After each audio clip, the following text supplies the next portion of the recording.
दर्शकों नमस्कार, स्वागत है आपका फिर से एक नई वीडियो में। दर्शकों आज हम सतलोक आश्रम धराना धाम में मौजूद हैं। यहाँ पर संत रामपाल जी महाराज की दो शिष्याँ हैं जो कि संत रामपाल जी महाराज से काफ़ी पुराने जुड़े हैं। चलिए जानते हैं आखिर इनसे संत रामपाल जी महाराज से नाम उपदेश लेने के बाद इनके साथ क्या क्या है, जो चमत्कार हुआ, क्या क्या लाभ हुआ। चलते हैं इन्हीं के मुँह से सुनते हैं। नमस्कार जी। नमस्ते। क्या नाम है आपका? मिथिलेश दासी। कहाँ से आए हैं? मध्य प्रदेश ग्वालियर। नमस्कार जी। नमस्ते सत्साई। क्या नाम है आपका? सुनीता दासी। कहाँ से आई हैं आप? मैं ग्वालियर से। आप लोग मध्य प्रदेश से? हाँ।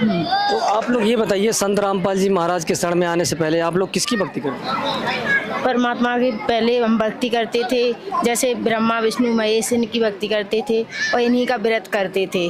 लेकिन परमात्मा से हमें हमारे पति देव हमें लेके आए, उन्होंने बताया कि संत रामपाल जी महाराज के शरण में चलो। परमात्मा के यहाँ आने से हमारे बहुत सिद्ध काम हुए हैं। मालिक ने हम पे बहुत दया की है। मेरी बच्चेदानी में एक गठान थी, ऑपरेशन बताया था, लेकिन हमने परमात्मा से प्रार्थना लगाई तो परमात्मा ने कहा कि आप मतलब ऑपरेशन नहीं कराना पड़ेगा बेटा, परमात्मा की भक्ति करो, आप सही हो जाओगे। आज मालिक की दया से मैं बिल्कुल पूर्ण सही हूँ और कोई मेरी गठान वगैरह नहीं है। ये कैसे हो रहा कि जैसे काफ़ी लोग हैं कि भाई इलाज करवाने के बाद भी उनका कोई समस्याएं बढ़ती जा रही हैं, घटती नहीं है। आपका कैसे कह रहे हैं कि भाई संत रामपाल जी महाराज से नाम लेने के बाद आपके बच्चेदानी में जो गांठ था वो ठीक हो गया? ये कैसे हो रहा?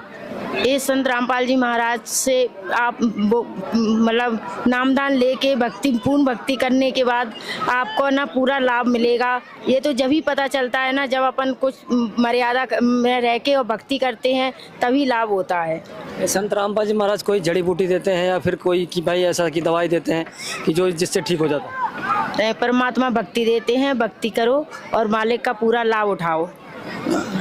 तो आपके साथ क्या बीता? मैं पहले गुरुजी से जुड़ने से पहले मैं मतलब भक्ति कोई नहीं करती थी, किसी पंथ में नहीं जुड़ी थी।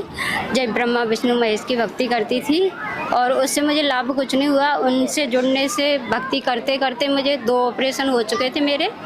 उनमें नसें आंतों में छाले पड़ गए थे, पूरी आंतें निकाल के डॉक्टर ने बाहर रख दी थी। उसके बाद ऑपरेशन हुआ था मेरा, कम से कम तब 20-30 साल पहले मुझे खर्चा आया था, 50-60 हज़ार रुपये खर्चा आया था। तो डॉक्टर ने वैसे तो मना कर दिया था कि बचने की कोई गुंजाइश नहीं है, मगर फिर तो बच गए थे। फिर उसके बाद डॉक्टर ने फिर दोबारा ऑपरेशन किया, वो टाँके टूट गए थे। डिलीवरी कैसे बच गई थी आप? आपकी इलाज से बची थी या फिर संत रामपाल जी महाराज? वो तो परमात्मा की दया ही थी, सब बचे हैं।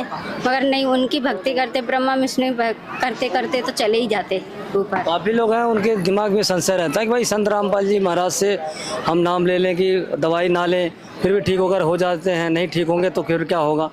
वो उनको क्या बताना चाहेंगे भाई कि संत रामपाल जी महाराज कैसी भक्ति दे रहे हैं कि भाई भक्ति करने से कोई दवाई ना लेने के बाद भी आप ठीक हो जाते हैं? नहीं, परमात्मा भक्ति देते हैं, नाम देते हैं, उसकी अच्छे सही मर्यादा में रह के भक्ति कीजिए, आशीर्वाद देते हैं। परमात्मा यही बताते हैं बेटा अच्छे से मर्यादा में रह के भक्ति करो, आशीर्वाद देते, उससे लाभ होता है हमको। संत रामपाल जी महाराज की क्या क्या मर्यादाएं हैं जो हमें पालन करना होता है? जैसे कहती हैं, एक मिनट, क्या क्या मर्यादाएं हैं जिसे हमें पालन करना होता है कि नाम लेने के बाद, जिससे हमारी जो बीमारियां हैं वो सब ठीक हो जाती हैं? परमात्मा की मर्यादा है, जैसे अपन अन्य देवी देवताओं की पूजा नहीं करनी है, अपन को कोई भी ऐसा कार्य नहीं करना है जो अपने दिखावटी है। अपने मालिक की शरण में रहो और मालिक की पूर्ण भक्ति करो, यही मालिक का अपना वो है। क्या संत रामपाल जी महाराज देवी देवताओं की भक्ति छुड़वाते हैं? नहीं, छुड़वाते नहीं है, सही तरीके से भक्ति करना बताते हैं। अगर अपन फल की पूजा करेंगे तो अपन को लाभ नहीं मिलेगा, जड़ की पूजा करेंगे तभी लाभ मिलेगा। अगर फल में पेड़ में अपन अगर फल में पानी डालेंगे तो वो फलेगा नहीं, जड़ में पानी डालेंगे तभी तो फलेगा वो। तो इसीलिए परमात्मा कहते हैं मेन जड़ की पूजा करो तो अपने आप फल लगेगा। मेन जड़ कौन है आपके समझ? कभी साई परमात्मा।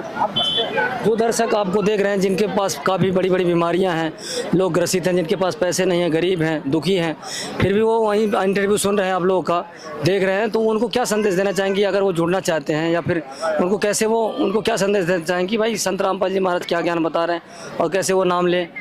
मैं यही कहूँगी जो आनंद देवता की भक्ति करते हैं वो अंधविश्वास में है, और मेन जड़ की पूजा कीजिए, फल की पूजा मत कीजिए। फल कभी वो नहीं देता है। जब पूर्ण परमात्मा की अपन फल से तरीके से पूजा करेंगे उसी का तभी आशीर्वाद मिलेगा और वही तब लाभ होगा उसका।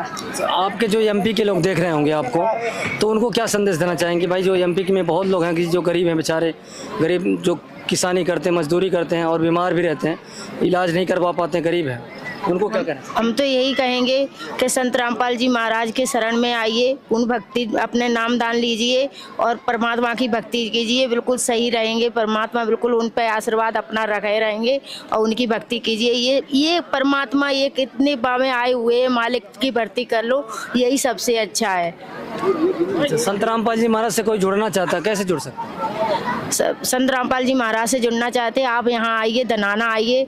यहाँ परमात्मा ने सारी सुविधा दे रखी हुई हैं, आपको यहाँ भी सारी चीज़ें यहीं उपलब्ध हो जाएंगी। 7:40 पे सत्संग आता है साधना पर, उस पर नीचे पीली पट्टी आती है, उस पर नंबर आता है, आप उससे कांटेक्ट कीजिए। धना कहीं भी आपका जो नज़दीक नामदान पड़ेगा, आप वहाँ जाइए, वहाँ से नामदान लीजिए, आपको फल मिलेगा। बहुत बहुत धन्यवाद आप लोग। साए।